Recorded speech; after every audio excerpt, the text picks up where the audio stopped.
So hi guys, welcome back to the video. ఇక్కడ పల్లవి ప్రశాంతి ఇంత పెద్ద ముచ్చటైంది. కాకపోతే ఇది వాళ్ళ పర్సనల్ ఇష్యూ, మనం అందులో ఇంటరప్ట్ కావద్దు.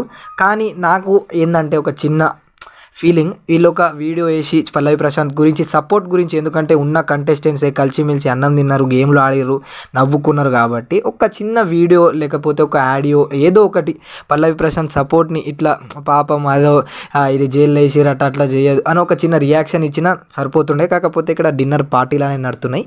అయితే ఇక్కడ సుభాశ్రీ అన్న అన్న అంటది, సుభాశ్రీ టేస్టీ తేజ, ఇంకా నైని పావని పల్లవి అంటది, ప్లస్ ఇక్కడ ప్రియాంక తమ్ముడు ఇక్కడ మనకు యావరు ఇంకా వాళ్ళ 2 బ్రదర్స్ ప్లస్ అశ్వత్థామ 2.0 ఈయన కూడా ఉన్నాడు. ఇంట్లో ఒక చిన్న వీడియో క్లిప్ పెట్టి ఏదో జనాలకు సాటిస్ఫాక్షన్ అంటే ఫీల్ కోసము సపోర్ట్ చేసినామని ఒక వీడియో తీసి పెడితే మంచిగా ఉంటుందని నాకు అనిపించింది. మరి వీళ్ళైతే డిన్నర్ పార్టీ అనేది చేసుకోవడం జరిగింది. నిన్నైతే జరిగింది ఈ పార్టీ. మరి ఇక నెక్స్ట్ ఏమవుతుంది ఏంది, పల్లవి ప్రశాంత్ బెయిల్ విడుదల అనేది కాపోతుండు, ఒక 2 డేస్లో అయిపోతాడు. ఎందుకంటే రేపటికి డిలే అనేది అయింది. ఎక్కువ టెన్షన్ అనేది పడకండి, ఎందుకంటే యాజ్ ఏ హ్యూమన్గా ఆలోచిస్తే అది చాలా తప్పు, చాలా ఘోరంగా తీసుకెళ్లడం జరిగింది ఇంటి నుంచి.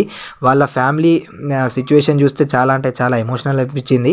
ఎవరికైనా ఎందుకైనా మనకు అమ్మ నాన్న తమ్ముడు అక్క చెల్లి వీళ్ళందరూ ఉంటారు కాబట్టి ఎమోషనల్ అవుతారు అనే ఒక చిన్న అభిప్రాయంతో ఈ వీడియో ఏదైతే చేసిరో అది చాలా డేంజరస్గా ఉంది. ఓకేనా, రైట్. మరి వేరే ముచ్చట్తో వేరే ఆ టాపిక్తో మనం రేపు లేకపోతే ఎల్లుండి అనేది కలుసుకుందాం. ఓకేనా, రైట్. మరి ప్రశాంత్ అప్డేట్ పక్కా వస్తుంది ఈ ఛానల్లో. సబ్స్క్రైబ్ చేసుకొని బెల్ ఐకాన్ని క్లిక్ చేయరు. Tata, bye bye.